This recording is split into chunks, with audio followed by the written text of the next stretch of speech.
Donc ton père était journaliste avec mon beau-frère. Et il se trouve qu'un jour, ton père, avec un caractère d'imprimerie, c'est des gros caractères en plomb, avait taillé un galet de quartzite pour faire une sorte de chopper, tu vois, d'outil. Et donc il avait montré aux autres, au journal. Et mon beau-frère m'a porté cet objet, me faisant croire que c'était un authentique. Et donc j'étais tout content de posséder un outil préhistorique, j'avais peut-être 11 ans, enfin, dans ces zones-là. Et donc je me suis mis à chercher dans les livres pour savoir à quoi ça correspondait. C'est comme ça que j'ai commencé à m'intéresser à la préhistoire. Et puis mon beau-frère, quelques temps après, m'a révélé que c'était une supercherie, que c'était un faux. J'étais très déçu. Et ton père était un peu responsable, mais indirectement, c'est pas lui qui avait monté la plaisanterie. Et il m'a invité à visiter le laboratoire de l'avenue Roule, enfin de l'ancien chemin Roule. C'est comme ça que je suis rentré en contact avec tes parents. Et après, ils sont partis en Nubie, et c'est à leur retour de Nubie que j'ai fouillé avec eux, et que là, je suis vraiment rentré dans la préhistoire. Et à l'époque, bon, pour gagner quelques argent, pendant l'été, je portais le pain avec un boulanger, je faisais quelques petites pièces, c'est pas énorme. Hein. Et il se trouve que parmi les clients, il y avait les époux Borde et les parents de Madame Borde, les deux Sonneville. Et c'est comme ça que j'ai fait connaissance de Madame Borde, qui m'a invité à revenir au laboratoire, bien après le retour de tes parents. Et je suis resté en contact après, depuis 68, tu vois. 66 c'était, ça c'était en 66. Donc en fait je suis rentré dans le labo vers 68. Et j'ai fouillé dans ces années-là, je crois que c'est avec ton parent, j'ai fouillé dans les années 66-67 pour la première fois, c'était à Rabier. Puis ensuite on a fouillé à Barbas, tu sais, près de Bergerac. Et après j'ai gardé les contacts, après j'ai fouillé chez Tixier, mais il me logeait à Logerie, et j'ai gardé les contacts depuis. Alors après, bon, c'est un peu éloigné, avec Borde, il y a eu quelques problèmes de relations, mais après ça s'était arrangé à la fin de leur vie. Et donc, mais je gardais le contact avec eux quand même, on avait gardé une relation très amicale, moi je n'étais pas dans les problèmes Borde, c'était pas... Voilà. Et c'est comme ça que je suis venu, quoi. C'est à la suite d'une farce, en quelque sorte. Et c'était qui ce beau-frère? Mon beau-frère, il s'appelait Capdeville, c'était Franck, il est mort maintenant. Et il était rédacteur. Alors c'était la France ou la Nouvelle République? Il y avait les deux titres, hein. Il y avait la France, la Nouvelle République. C'est-à-dire la Nouvelle République a dû devenir la France pour la suite. Il y avait Sud-Ouest. Et mon beau-frère après est devenu journaliste à Sud-Ouest. Mais ton père avait abandonné le journalisme et à la suite Rouffignac, il a suivi les études à l'université, fait études de préhistoire, puisqu'il avait une formation déjà littéraire, il a fait des études en matière de littérature et autres, lettres plutôt, il venait de lettres lui. Et après, il s'est mis dans les sciences, il a suivi le cours de préhistoire. Ça a été un des premiers élèves de François Borde, avec Thibault, enfin, c'était la génération Thibault et autres.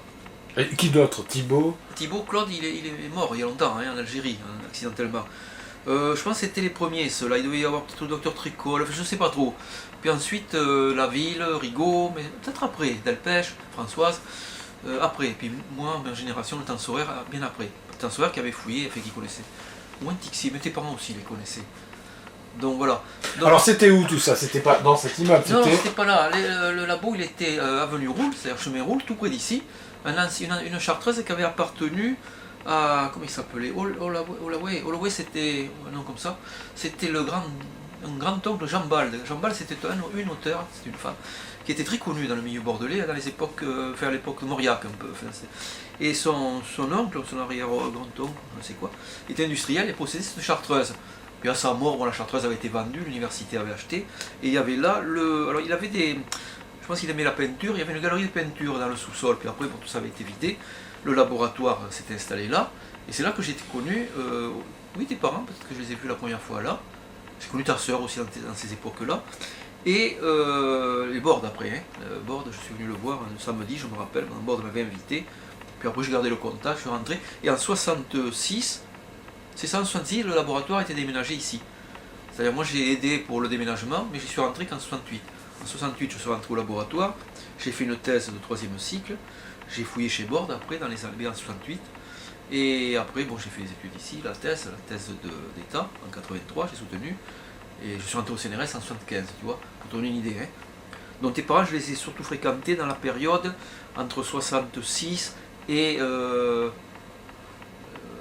les années 80, mais bon, on se voyait après, moins, mais bon, ils sont morts quand même, ça fait un certain nombre d'années maintenant. Ah bah 93 mon père et 95 ma mère. Ouais, oui. Il y a 12 ans. Ton père, je savais qu'il était très malade parce que son médecin traitant, c'est le docteur Sarik. C'était un gastro-entérologue. Et je savais, bon, sans qu'il dévoile le secret médical, mais je savais que ton père voyait ce docteur. Il me l'avait dit, mon tout c'est un de tes copains. Et un jour, ton père, on m'avait dit, oh, quelqu'un m'avait dit, mais il est très mal, il est mourant. Et il me téléphone. Il me téléphone pour me donner un renseignement. Et ça m'avait surpris parce que je pensais qu'il était très malade. Et il m'a parlé tout à fait normalement, sans me faire allusion à sa maladie. Il était malade, hein. Il est mort quelque temps après. Quant à ta mère, alors je n'ai malheureusement pas pu aller à son enterrement, parce que j'ai su le matin même. C'est Rousseau qui t'avait croisé peut-être d'ailleurs, tu partais à l'enterrement, tu dans le train. Je crois que tu avais croisé un collègue qui me l'avait appris indirectement, mais moi-même j'étais programmé pour quelque chose à la matinée, je n'ai pas pu y aller. Mais ta mère, je l'ai su un peu avant, et c'est Alain Turc qui m'y a conduit. On est allé là où ils habitaient. On devait aller la voir d'ailleurs, on avait dit il faut qu'un jour on aille la voir, elle était veuve, ça lui fera plaisir. Puis on ne l'avait pas fait de suite. Malheureusement elle est décédée avant qu'on aille la voir, et nous sommes allés à son enterrement. Et c'est la dernière fois que je t'ai vu, je pense. Enfin, je ne t'ai pas revu depuis. Oui, oui. Il y avait ta sœur aussi, et il y avait Aranceau, Oui. Aranceau qui est décédé, je crois. Alors, et Aranceau qui te l'a dit qu'il était décédé? Parce que c'est ce que je crois pense. Que quelqu'un m'a dit, qui c'est qui m'a dit? Ça peut être turc, je sais qui. Ça, quelqu'un m'a fait une allusion. Il était ami avec mon beau-frère aussi, puisqu'ils étaient tous les trois, ton père, mon beau-frère et Aranceau, étaient journalistes. À la France. Voilà, c'est ça, à la France. Tout à fait. Mon père était plutôt secrétaire de rédaction, mais il lui est arrivé de faire des reportages, notamment, je pense, à Rouffignac. Voilà. Et c'est ce qui lui a donné la vocation, en fait. Il a fait une enquête sur Rouffignac. Je crois que c'est lui qui a trouvé, d'ailleurs, les écrits de Jean de Belleforest, François de Belleforest, un écrit dans lequel François de Belleforest, au XVIIe siècle, signalait déjà les gravures. Et c'est ce qui a permis d'authentifier la grotte. Parce qu'il y avait une polémique à l'époque, et c'est grâce à cet écrit qui montrait que les gravures avaient une plus grande ancienneté que celle qui était... Bon, les gens disaient non, c'est du récent, ça a été fait récemment. Et là, c'était quand même un témoignage d'une certaine ancienneté. Donc ça a été un des arguments pour authentifier la grotte. Mais autrement, l'abbé Breuil lui-même est venu. Après, oui, après il y a eu des recherches. Ça, c'était avant l'abbé Breuil. Je sais pas, c'était en pleine polémique. Lui, il a fait des articles et il est venu à la préhistoire, d'après ce qu'on m'a raconté. Parce qu'après, bon, il y a des formations. Hein. Tu sais, c'est après la tradition. Mais en fait, c'est ça. Je dirais pas que c'est la légende, mais c'est l'histoire. Moi, ces articles... Je les ai pas. Donc je pense que je vais aller à Sud-Ouest pour voir si je peux... Oui, tu peux les retirer. Tu peux les vérifier. Je les ai pas non plus. Mais il y a dû avoir un certain nombre d'articles dans les années 56. C'est plutôt la France, mais est-ce que Sud-Ouest a hérité des archives de la France? Oh, j'ose le croire. Ouais. Et alors donc tu te souviens des campagnes 66, 67, 68 de fouilles quand vous étiez, je pense, à... Rabier. Oui. C'était à Rabier. Oui, mais vous habitiez, je veux dire, à Faux. Voilà, et nous mangions chez une dame qui s'appelait Madame Bouchillou. Et à côté, il y avait une vieille dame, dont j'ai oublié le nom, une demoiselle ou une dame, qui avait, c'était une sorte de quincaillerie, des vieilles drogueries et autres, et il y avait tout un tas d'objets qu'on ne trouve plus maintenant, enfin des outils, de tout. C'était vraiment le bric-à-brac et des cartes postales, de tout, des richesses d'ailleurs, il y avait des cartes postales très anciennes. Et cette dame était très gentille, elle m'avait même peut-être fait cadeau d'une carte postale à l'époque. Et je sais qu'après elle a eu des problèmes, elle avait été cambriolée, enfin, elle avait été tabassée. Et Mme Bouchillou a dû mourir aussi. Je passe à Faux parfois, hein. Bon, je ne suis pas repassé par l'endroit. Alors on couchait. On campait à l'extérieur, dans une maison, et puis il y avait des campings autour, et on occupait ça dans une chambre, qui était un peu en périphérie du village. Mais j'ai eu une chambre aussi dans le village à une époque. On y restait plusieurs années. Et on fouillait après, alors on allait à Rabier au début, puis après c'était Barbas. Nous partions en voiture tous les matins. Alors il y avait cette époque avec Patrick Guérine, Geneste, Caille, c'était cette époque-là. Puis il y en avait dans les Suires qui ont divorcé par la suite. Cécile et... Comment il s'appelait lui, Suire? Je ne me rappelle plus son prénom. Après ils ont divorcé. Il y avait le docteur Malenfant, qui était gynécologue, Malenfant en plus appelé, qui était gynécologue. Avec son chien, son teckel. Oui, puis sa mère, qui le surveillait. Il y avait sa mère, je me rappelle, qui disait Michel, mouche-toi. Enfin c'était terrible. C'était rigolo. Il vit toujours, je crois. Il habite où, monsieur? Il était à Grenoble après, j'ai eu quelques contacts. Ah oui, et il y avait les chafenets plus tard. Mais ça, j'ai pas connu. C'était plutôt à logerie. Il y avait Aranceau, ça je me rappelle bien, puis il y avait des Américains, bien entendu. Des Américains. C'était l'époque de la guerre du Vietnam. Alors ton père il avait un peu peur parce que les Américains n'étaient pas toujours bien perçus par les gens qui étaient pro-libération du Vietnam, tu vois. Alors il avait toujours un peu peur qu'il y ait des problèmes avec les locaux. Je pense pas qu'il y en ait eu. Et donc à l'époque, il jouait John Baez, il y avait des feux de camp, des guitares, etc. Moi, le souvenir de journée, c'est ça. Oui, c'est ça. Puis des bonnes bouffes chez la mère Bouchillou, parce qu'on mangeait très bien chez Mme Bouchillou. Mais alors ces Américains, ils étaient de quelle université? Alors là, j'ai pas les noms en tête. Ceux de bord de la première année, mais il y avait Jacobi, je me rappelle, Jacobi, et un jour ton père, pour plaisanter, tu vois, c'est des anecdotes ça qui reviennent. Et on était dans un escalier, je me rappelle, on montait, ton père, pour plaisanter, lui dit les femmes et les enfants d'abord, je ne sais pas quoi, dans ce style. Et le jeune, qui était anglais, tu sais, britannique, un peu classique, s'est retourné et a dit monsieur, c'est mon grand-père qui a construit le Titanic. Et là, ton père avait fait une gaffe, il était un peu gêné. Le gars avait. Après, ça s'était soldé là aussi. Alors, Jacobi, c'était qui là? Roger Jacobi, alors, il a fait carrière, je crois, après. Il était étudiant à l'époque, c'était un anglais. Puis il faisait vendre comme ça, il avait fait acheter le géant de Patari par le Belge, par. Comment il s'appelait le type qui avait travaillé sur le Levallois, là, ça va revenir, ça, le nom. Il y avait un gars qui avait fait un manuel sur la typologie, le Levallois, les écoles Levallois. Enzelen, il était géologue. Il y avait à l'université de Louvain. Ah non, ça c'était Couteau. Ah bon, d'accord. Jean de Enzelen, mais c'était un Belge. C'était un Belge, il est mort maintenant, mais je pense que ses filles, il a le gisements de Patari dans la baie de la Couze. C'est un petit affluent de la Couze, enfin un petit vallon qui. Oui, qui est Parce que les filles fouillent? Non, mais elles habitent là, je pense que ça appartient toujours. Peut-être pas, hein, mais lui est mort depuis longtemps. Parce que Jean de Enzelen, il était en Nubie avec mes parents. C'est ça. Avec Roland Pape. C'est ça. Il avait fait venir, ton père, il m'avait invité d'ailleurs.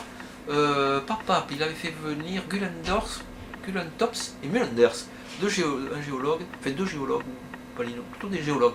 Et il m'avait fait venir, d'ailleurs à l'époque, il m'avait invité à assister, ce qui était sympa, hein, à leurs propos. Ils avaient été sympas avec moi, tes parents. Ils m'avaient logé à logerie, alors que Tixier, je fouillais chez Tixier. Bon, on faisait tout un arrangement. Et là, il m'avait fait c'était venir. Où chez Tixier? Tixier fouillait à côté du moulin de Mouf. Attends, ça s'appelait La Forélie. C'est en face, quand tu vas vers le Bug, par le haut, alors par en bas de logerie, tu as les viaducs et c'était un gisement Souffron, à côté du moulin de Souffron. Le moulin de Souffron. Voilà, c'était là. Pas très loin de la Micoque. Après, il y avait les fouilles de la Micoque, Rigaud et de Bonnat. Mais, et Turc avait fouillé avec tes parents. Turc aussi se rappellerait plein de choses. Ah, mais Turc, je vais aller le voir. Ah oui, mais t'es allé chez eux, il m'a dit. Oui. Sa femme, j'ai eu sa femme hier sur le téléphone. Oui, il y a 2 ans. Il était passé à logerie. Tout à fait, et très gentiment, voilà, il m'a fait jeter un œil, très c'est gentiment. Ça. Il habite la maison de fonction, puisqu'il est conservateur au musée, et donc il habite cette maison où habitaient tes parents, où habitait ton père en tant que conservateur. Et en face, il y avait Perroni, il y avait le fils Perroni, qui est mort maintenant. Élie Perroni. Élie, qui est mort. Moi, j'ai pas connu le père, mais le fils, je me rappelle, il ne voyait plus non plus. Non, il était pratiquement... Et le père aussi, d'ailleurs. Hein. Et Tixier venait les voir, il s'était ami avec Tixier. Il y avait Rousseau aussi, Rousseau qui passait. Alors, Rousseau, qu'est-ce qu'il devient? Alors, Rousseau, il habite au Moustier, en face du gisement du Moustier, sur la place. L'ennui, c'est qu'il voit très mal maintenant. Il sort plus beaucoup, donc il ne peut plus conduire. Il a toujours eu... Toujours. Mais alors là, vraiment... Mais autrement, il pourrait... Oui, ça va. Oui. Il les a connus, oui. Alors, il les a connus. Bon, après, les rapports entre les gens, il y avait des tensions aussi. Parfois. Oui, mais Rousseau, j'ai pas le souvenir qu'il ait donné... Non. Mais un bord est décédé il y a peu. Elle est décédée il y a, au mois de juin. Oui, tu l'as su ça, hein? Oui. D'accord. Moi je la voyais en dernier parce qu'on se fréquentait, j'allais la voir. J'étais un des rares à aller la voir. Elle a été sympa avec moi, tu sais. Elle m'avait fait rentrer au CNRS, elle m'avait aidé. Bon, elle n'était pas facile. Je pense que d'ailleurs le problème entre tes parents et les Bordes, c'est plus Mme Borde, tu vois, qui était un peu plus rancunière que François. Mme Borde, il se mettait en colère, il poussait des grosses colères, mais après ça passait. Il paraît qu'il jetait les machines à écrire par la fenêtre. Des fois, oui, ça peut arriver, on le dit. Moi, j'ai pas vu, mais ça m'a été raconté. Mais là, il avait bon cœur. Et elle aussi, elle avait comment dire, c'est une dame qui avait beaucoup de sens social, tu vois, qui aidait quand même des jeunes ou des. Quand on tombait malade, qu'on était opéré, elle venait nous voir. Enfin, c'était toujours très sympa. Mais elle était plus dure quand même. Elle avait la dame plus dure, tu vois, peut-être plus. Elle pardonnait moins vite. Que bord du clatuc, puis après c'était fini. Hein. Je pense que ton père avait un peu la même personnalité. Et ta mère avait une forte personnalité aussi, hein. C'était une dame quand même de volonté, donc c'était pas toujours facile. Ma mère, oui. Voilà, oui. Ça c'est sûr, elle avait une personnalité très forte. Et c'est vrai que parfois ça pouvait, avec d'autres personnes qui avaient une forte personnalité, créer des animosités. Bon, ça c'est le lot, tu sais, des relations sociales, je dirais. Mais bon, c'est des gens. Bon, moi j'avoue que tes parents m'ont beaucoup aidé, quoi. C'est eux qui m'ont lancé et ils m'ont toujours aidé. Enfin, après on avait un peu. On se voyait moins, mais on avait gardé une relation très amicale. Après, qui l'a connu, ton père, dans l'équipe d'ici? Rigaud, bien entendu, Delpech, Françoise, Texier. Mais le rapport avec Texier n'était pas très bon. Parce que, il y avait des... Non, ce qui s'était passé, ton père avait, un jour, il avait vu une voiture devant, je ne sais plus quel gisement, dans la course, il l'avait signalé à bord, je sais pas. Et en fait, c'est la voiture Texier qui faisait des prélèvements tout à fait légaux, tu vois. Et alors, ça avait fait un petit imbroglio. De Texier ou de... Texier. Ah, Texier, mais je sais pas qui c'est Texier. Texier, c'est Jean-Pierre. C'était le neveu par alliance de Fitte. Fichte avait mis son neveu sur un sujet dans la course, enfin il lui avait suggéré un sujet. Jean-Pierre Texier travaillait sur les dépôts de pente de la vallée de la Cousse, c'était le 3e cycle. Tu veux, on a perdu Borde. Borde c'est 80. Non, Thibaut d'abord, Thibaut. Un an après, Borde. Un an après, Borde. Borde c'était 81, je crois. À Tucson. 81, Tucson, Arizona. Thibaut c'est en 80. Et après nous avons perdu Laurent Klimek, qui était que tes parents n'ont pas connu, qui était photographe, qui faisait l'analyse de sédimentaux. Pareil, il est mort d'un cancer, il fumait beaucoup aussi. Et puis après, qui est-ce qui est mort après? Ben après Pratt, bien sûr, mais plus tard, la ville, Henri, avant Pratt. Mais Henri, bon, il est mort difficilement. Mais tout ça, c'est des noms. Par exemple, la ville. Thibaut, pour commencer. Qu'est-ce qu'il faisait? C'était quoi? Thibaut, lui, il était de Cazogita, il était né dans l'entre-deux-mer girondin, dans un milieu rural, je dirais. Il avait fait des études et il était devenu, il était à la fin de sa vie, il était directeur de recherche au CNRS. Et il a fait une thèse sur la chalosse, le quaternaire, les formations quaternaires et les industries. Et tu vois, si Thibaut avait vécu, je pense qu'il aurait succédé à Borde. C'était un peu le dauphin de Borde. Puis après, bon, malheureusement il est décédé, donc ça n'a pas pu se faire ce schéma-là. Et après il a fait des missions en Iran, en TFAI, et il a eu, au cours d'une mission en Algérie, ils ont dérapé sur du gazoil, enfin du truc glissant, et il est mort, il a heurté le pare-brise et il est mort sur le coup. Et ça avait beaucoup frappé Borde, tu vois. Borde est mort un an après, pas de ça, pas des... En fait, je pense que ça l'avait déstabilisé quand même. Il aimait beaucoup Thibaut. Il y a eu Borde, Henri Laville, après le professorat, François Pratt d'abord, Laville, Paolo Lavilla, maintenant Jacques Joubert, il y a eu le professeur. Donc, je vais te poser une question ridicule, mais la préhistoire à Bordeaux, c'est ici. Oui, la préhistoire, oui, c'est ça, la chaire, bon, pareil, le professorat ici, enfin l'enseignement. Disons que nous faisons partie d'une UMR, une unité mixte de recherche. À l'époque de ton père, c'était la faculté des sciences et c'était le laboratoire de préhistoire, d'anthropologie de préhistoire qui est devenu laboratoire de préhistoire, qui par la suite est devenu Institut du Quaternaire ou Institut de géologie du Quaternaire et de préhistoire, parce qu'il fallait montrer aussi qu'on faisait la préhistoire. Hein. Et après, maintenant, on est dans une sorte d'une UMR, c'est une unité mixte de recherche qui fédère l'IPGQ, l'Institut de préhistoire et de géologie du Quaternaire, et le LAP, fédère, hein, pas mélange, mais fédère. LAP, c'est laboratoire d'anthropologie. Donc il y a si tu veux, on a regroupé, le laboratoire d'anthropologie avait été créé par le professeur Riquet, après c'est Van der Merch qui a pris le relais, et là maintenant il y a un prof là-bas, il y a un directeur, ici il y a un directeur, pour l'IPGQ, c'est une dame, une dame, et au-dessus il y a le professeur qui lui dirige l'UMR, l'unité mixte de recherche. Mais tu vois, ce sont des structures, c'est-à-dire qu'on s'achemine. Et qui c'est ce directeur? C'est Jacques Joubert, il était, il était à la culture avant, disons, hein, il était inspecteur ou chose comme ça. Et Rigaud a été directeur de l'UMR quand l'UMR s'est créé. L'UMR qui a changé de nom d'ailleurs depuis. Hein. Donc Rigaud, quand la ville a disparu, disons, il a pris la direction de l'UMR, l'UMR s'est créé. Et puis depuis l'UMR a subsisté, si tu veux, on a changé de nom, mais là le fédère les deux laboratoires. Je ne sais pas si ton père avait... Si, je pense que ton père avait suivi les cours, ta mère peut-être aussi. Ta mère avait suivi les cours de Borde, mais ton père avait suivi les cours de Borde, mais il avait aussi suivi les cours de Mété, qui était le professeur d'ethnologie. Il en parlait souvent de Mété, ça l'avait marqué d'ailleurs. Et après Mété, bon, il est mort d'ailleurs maintenant. Après c'est Mériot qui a pris le professeur, qui est devenu professeur en ethno. Et moi j'enseigne depuis 1978 en ethno. J'enseigne dans d'autres, mais ici plus à Bordeaux. Hein. J'enseigne aussi à certificat international d'écologie humaine. Je fais quelques cours, ça m'amuse, j'aime bien. Souvent bénévolement pour la plupart, pas tout le temps, mais en général c'est plutôt du bénévolat. Je suis CNRS moi, hein. Je suis rentré au CNRS en 1975. Donc, et j'ai soutenu une thèse de 3e cycle en 1970 sur le problème de sédimentologie, et la thèse était en 1983 sur la préhistoire paléolithique et épipaléolithique, enfin paléolithique surtout, de la Gironde, grosso modo, des basses vallées de la Dordogne et de la Garonne. Je travaillais dans le secteur. Voilà. Mais ma spécialité, alors ce dont j'ai hérité de Borde, c'est la taille. Je taille le silex. Et je me défends, disons. J'ai quand même beaucoup pratiqué. J'ai appris avec Borde et j'ai appris avec Tixier. Ton père, il taillait pas. Il montrait comme ça, bon, mais il ne le faisait pas. Mais il y avait Borde à l'époque, qui taillait beaucoup, bien sûr, dont je voyais faire ici. Et Tixier qui me montrait quand je fouillais chez lui, qui me montrait. Alors, ça m'a donné le goût et depuis je n'ai pas arrêté, donc j'en ai même une carte de vœux là cette année. Parce qu'il y avait un colloque aussi, enfin une réunion, une table ronde, je ne sais quoi, en 64 aux EISI sur la technologie. Et c'est là que les ils avaient rencontré Crabtree, Tixier et Borde, ils n'avaient jamais vu ça. Crabtree taillé par pression comme les Indiens, la Mésoamérique ou autre.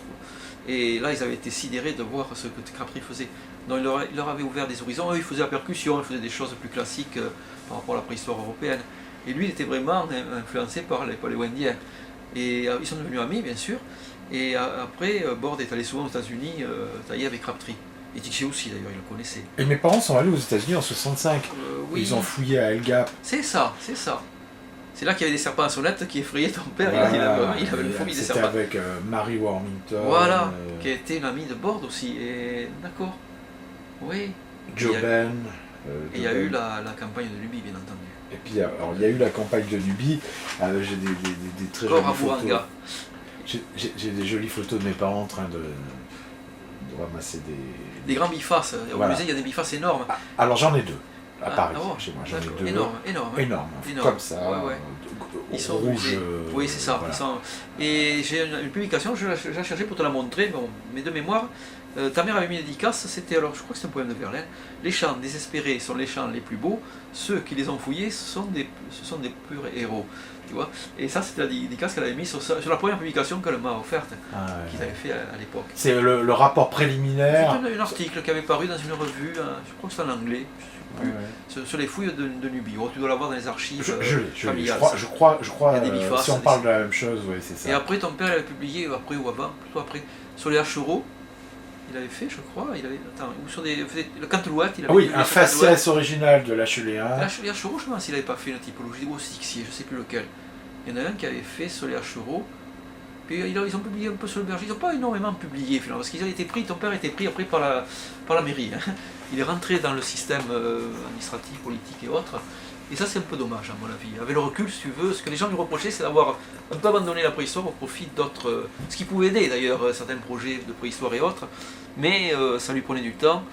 Et en fait, la cheville ouvrière, c'est ta mère après, je pensais, qui faisait la partie plus, comment dire, technique. Ton père faisait plutôt les public relations, la partie, tu vois, puis après il a pris le musée. Alors là, au niveau administratif, effectivement, ça devait lui prendre pas mal. Et puis après, il a quitté le musée quand il a pris la retraite.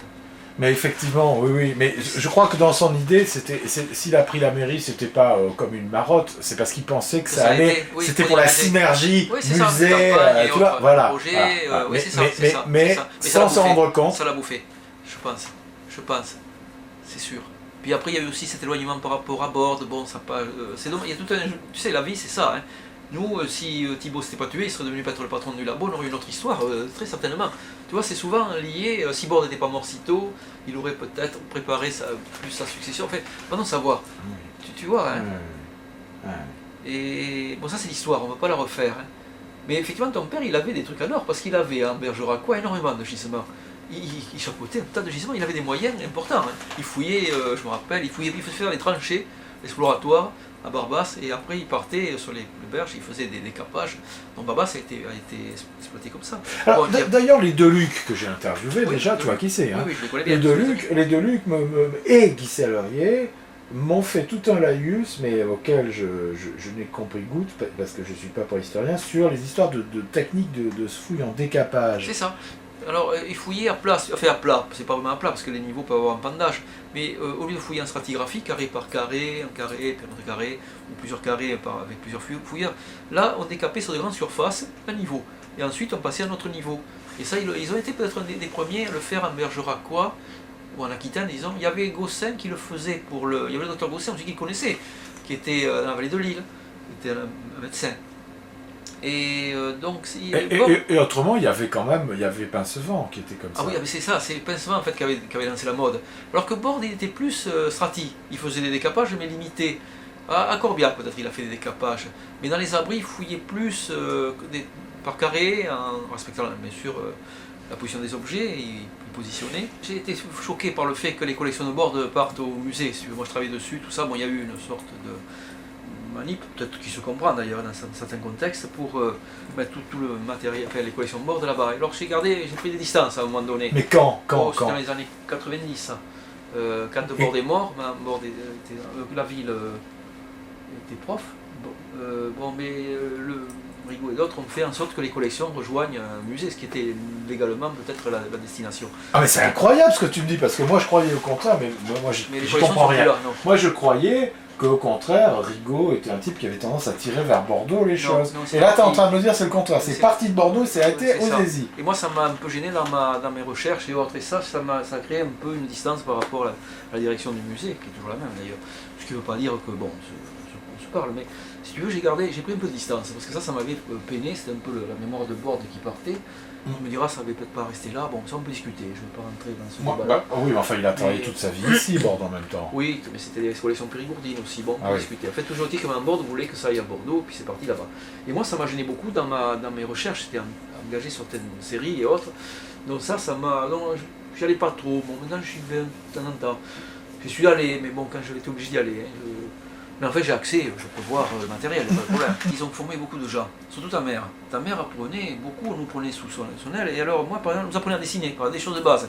Mais elle prenait le temps de... Ton père c'est différent, j'ai plus appris avec ton père, par la discussion, il me baladait beaucoup. Et il me parlait comme un adulte, enfin j'étais déjà adulte, mais jeune adulte, mais comme un grand si tu veux. Et donc il me baladait beaucoup, j'ai beaucoup appris en discutant avec lui, c'était un peu philosophique, bon, littéraire et autres. Ta mère, elle était peut-être plus concrète, plus technique, tu vois. Et elle nous apprenait vraiment les trucs de base, alors dessiner, reconnaître les outils. Et en fait, ils ont eu une école en quelque sorte. Il y a eu une école Guichard, ça tu peux le dire. Bon, moi je suis issu de cette école-là, l'école Borde aussi. Le problème après, c'est quand je me suis peut-être un peu démarqué de l'école Guichard pour des raisons administratives, pour venir à faire. J'étais plus ici, si tu veux, dans le giron Borde, et comme ils étaient en situation un peu, enfin, je ne dirais pas conflictuelle, bon, ça m'a pas éloigné de tes parents, on a gardé une très grande amitié, toujours, hein. Il n'y a jamais eu de problème à ce niveau-là. Et ils savaient que j'étais très reconnaissant à leur égard. Mais si tu veux, après j'étais de l'élève de Borde, j'étais plus trop l'élève des Guichards. Mais au départ, j'ai été quand même l'élève d'un Guichard, tu vois, ça c'est clair. Et je pense que ça a été un peu le cas d'Alain aussi, peut-être d'André, tu vois. Au moins ces trois. Et de Caille. Et Caille lui a fait l'administration, après bon, il est rentré à un autre niveau, il était haut placé, Caille. Hein. Maintenant il est en bout de carrière, il va plutôt prendre la retraite. Et les collections de Paul Fitt, qu'est-ce qu'elles sont devenues? Alors, parce que, dis donc, Fitt, il y en avait des belles choses. Je l'ai connu après, moi quand on était à la Couze, alors Fitt il nous recevait, j'ai mangé chez lui et autres, et donc Fitt il connaissait tous les préhistoriens, dont ton père. Je pense qu'avec ton père il y avait peut-être des querelles un peu de pouvoir hein, sur la Couze et autres, parce qu'il y avait Capel, le recteur Capel, c'était un peu politique tout ça. Hein. Ah c'était qui le recteur Capel? Le recteur Capel c'était, alors j'ai rencontré une de ses petites nièces il n'y a pas longtemps, c'était un politique, je ne sais pas ce qu'il était exactement, peut-être conseiller général ou je ne sais quoi. Et donc avec Fitt, il y avait un peu de rivalité, parce que Fitt voulait quand même être un peu le... Et avec ton père, je ne sais pas trop comment ça se passait, mais c'était quand même... il y avait des querelles d'influence quand même. Mais Popol. Oui, Popol. Mais il s'aimait bien quand même. Oui, je crois. Et Fitt, lui, collectionnait beaucoup. Il avait des grosses collections de tout. Il avait connu tous les préhistoriens, il avait des livres, il avait des minéraux, il avait de tout. Et quand alors c'était l'oncle de Jean-Pierre, par alliance, c'était Marie Fitt qui était parente avec Jean-Pierre Texier. Et quand il est mort, bon, je sais que de son vivant, une partie des collections est partie, toute la minéralogie au musée d'Alès. Peut-être que le musée des Aisies a récupéré des bouquins, au moins. Peut-être même les collections préhistoriques qu'il avait achetées, ou bon, des fois de ses fouilles, il avait hérité de Bourgogne, des bouquins, enfin, en fait, Fitt, il avait cumulé un tas d'héritages. Et en fait, il était copain avec Borde. Oui. Et Fitt, il était un peu... Je ne pas filou, mais en fait c'était un gars, il avait des combines. Hein. Bon, il était gentil, moi je l'aimais bien. Mais quand il disait quelque chose, il fallait toujours prendre avec se dire oui il dit ça, mais c'est peut-être pas tout à fait comme ça. Il avait un côté capitaine ad hoc un peu oui, aussi. Oui c'est ça, il y avait ça. Mais alors, le musée d'Alès, où c'est où c'est un sud-est de la France. Oui c'est ça, voilà c'est ça. Il y avait des gros minéraux. Donc si on veut voir, il y a le musée d'Alès. Il en avait fait don. Et les bouquins, il avait d'énormes bouquins, enfin une collection énorme de bouquins sur la résistance, sur Périgord. Il avait fait le Monte Cassino, oui, entre autres. Ouais. Et quand il montait dans la voiture de Borde, il disait oh, si tu savais, j'avais moins peur au Monte Cassino que dans la voiture de monter dans la voiture de Borde. Ce qui était un peu vrai, se comprenait, parce que le conduisait pas très bien. Non, mais ça c'était des. Mais il était marrant en fait, il était truculent, mais alors il fallait être très... Dans la relation avec lui, il fallait bien se placer, parce qu'il voulait toujours un peu décider, enfin, avoir... Ton père racontait plein d'anecdotes sur Borde, les couleurs de Borde, les machins, il connaissait plein il avait vécu tout ça, lui, il savait, et il racontait. En plus, c'était un conteur, ton père, il avait, bon, cette formation littéraire, hein, de journaliste et autres, et quand il c'était vraiment très agréable de l'écouter. Quand il s'exprimait, il me donnait un ton, tu vois, c'était la narration. Ta mère avait un style plus direct, c'était plus vif, tu vois, différent, mais très clair, hein, là, elle ne marchait pas ses mots. Mais ton père, je me rappelle, c'était un conteur, en fait, hein, il enjolivait un peu, Ton père aussi m'avait raconté comment il avait fait prisonnier un Allemand pendant la guerre. Tu es au courant de ça, un gars de la Kriegsmarine? Tu n'avais pas raconté ça?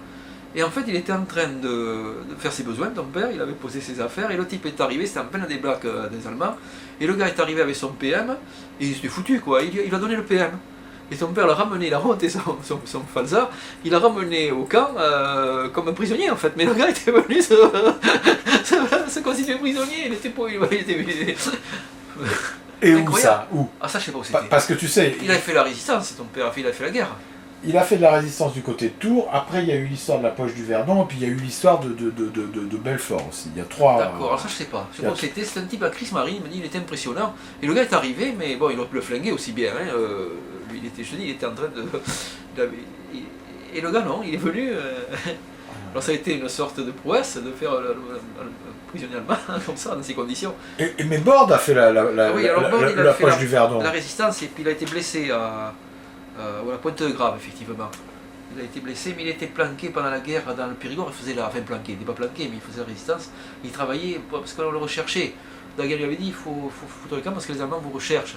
Et il était dans des mines de lignite. Donc après il était rentré en résistance. Qui c'est qui lui avait dit il faut foutre le camp? Daguerre, c'était un professeur qui était connu, un professeur de la faculté de Bordeaux. Parce que Borde, il a fait ses études à Bordeaux et à Toulouse. Il a vu Daguerre comme prof à Bordeaux.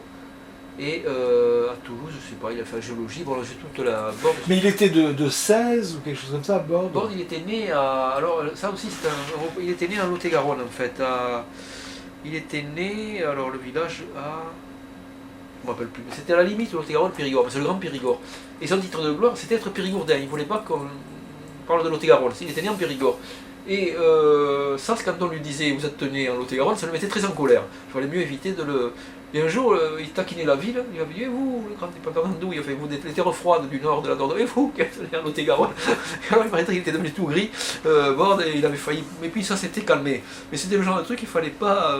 En fait, il était né dans le Grand Périgord, disons, mais il était né plutôt côté 47, enfin, dans la frontière. Ah, ouais. Il était né, je peux te dire, dans un château d'ailleurs. Son père avait fait l'Indochine, enfin, il avait travaillé en Indochine.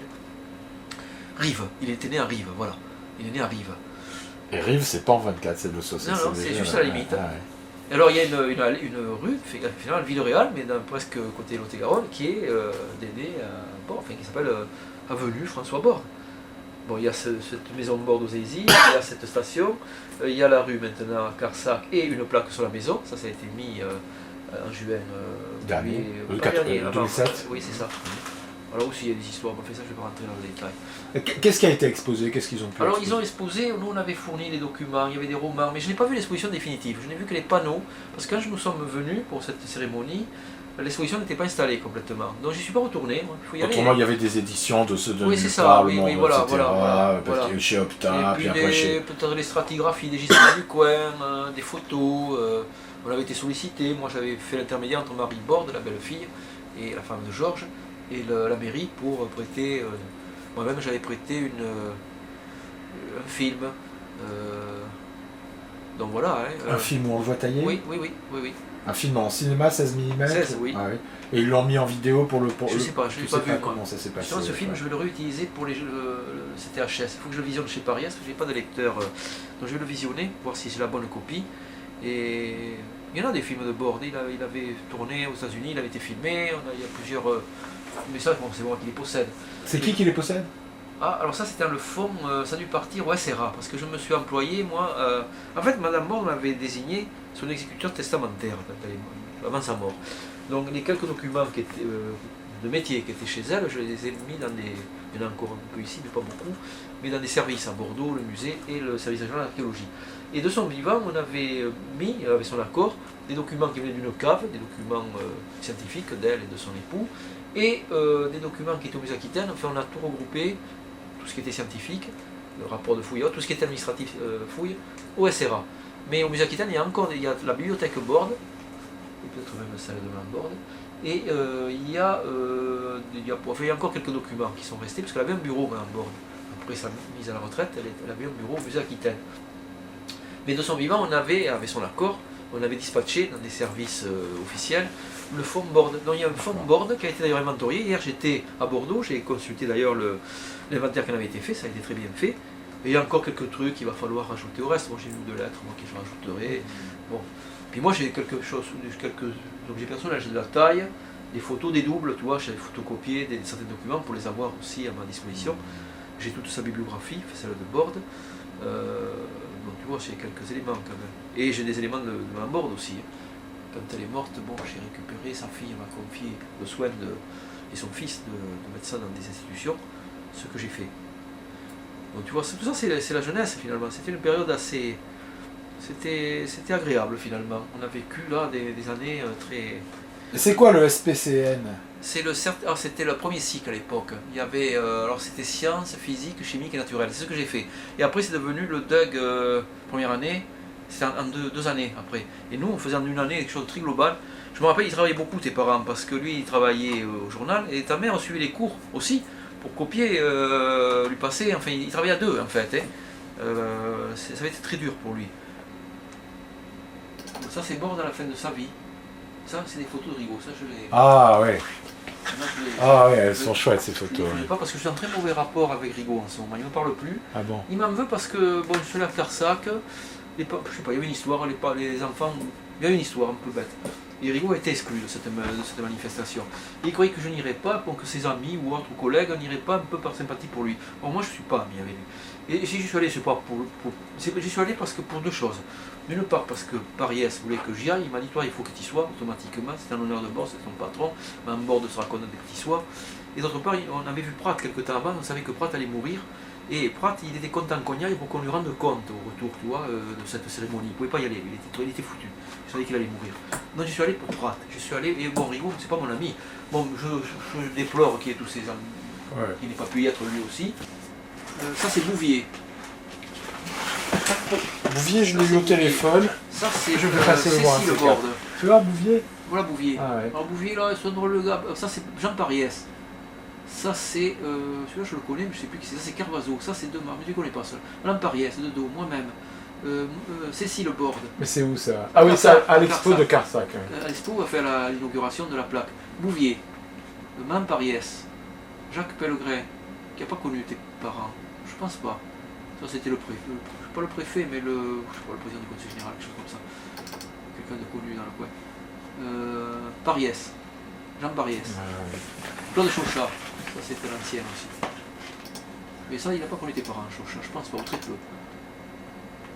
Ça, c'est la cérémonie. Tu vas voir, on a vu Madame Borde, là, on va la voir de plus près. Madame Borde, Cécile Borde. Ah, fais voir. Arnaud Borde, Cécile Borde. Madame Borde, Arnaud Borde. Alors Arnaud, tu me dis qu'il fait quoi, pardon? Il est à la pêche. Ah oui, c'est ça, à Bruxelles. Ça c'est un Borde, mais c'est un homonyme. Ça c'est le prof actuel. Ça c'est le directeur du LAP. Ça c'est Harold Dibol. Madame Borde, Cécile Borde, se ressemble, hein. Oui. Elle parle pareil, donc. Cécile, le ton de sa mère. Madame Borde était un peu, comment dire, elle était noble de famille, tu vois, ça se sentait un peu dans son... Le Borde était plus terroir, tu vois, c'était différent. Mais elle était simple, elle pouvait être très simple, très directe, et elle avait quand même un sens social, c'est-à-dire qu'elle se préoccupait quand même de la situation des gens. Parce que les gens, ils ne se sont pas rendus compte, ça, les autres. Hein. Mais elle avait ses protégés, ça c'est vrai. Bon, ça c'est toujours la fête avec Arnaud. Arnaud, il est plus jeune que moi, hein. Cécile est de mon âge. Ça, on l'a vu. Un Pariès, Cécile. Anta Monty White qui a fouillé dans la couse, moi-même. Madame Borde. Ah oui, Monty White, ça me rappelle quelque chose comme elle n'a pas nom. trop changé. Anta Monty White, elle a fouillé pas loin de Combe-Capelle, au Malpas. Je suis en contact avec Madame Borde, mais là elle était très âgée, elle est morte un an après. Elle commençait un peu à perdre les pédales, déjà. Elle oubliait beaucoup, surtout l'an dernier. Elle s'en rappelait pas trop. Il doit y avoir des petites filles et des Bordes là, mais là, on peut dire.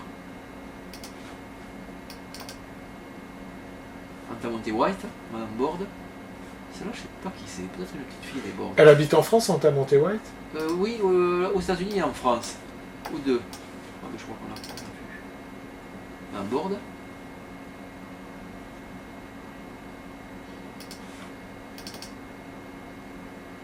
Genre, Arnaud. Fais voir Arnaud. Arnaud, il ressemble à son père un peu. Ah oui. Pellegrin, mais ça c'est une autre génération. Pellegrin très ami avec les Bordes. Avec Borde lui a montré la taille aussi. Alors attends, j'en ai d'autres là. Tu vas voir Monsieur Prat aussi. T'as connu François Prat? Oui.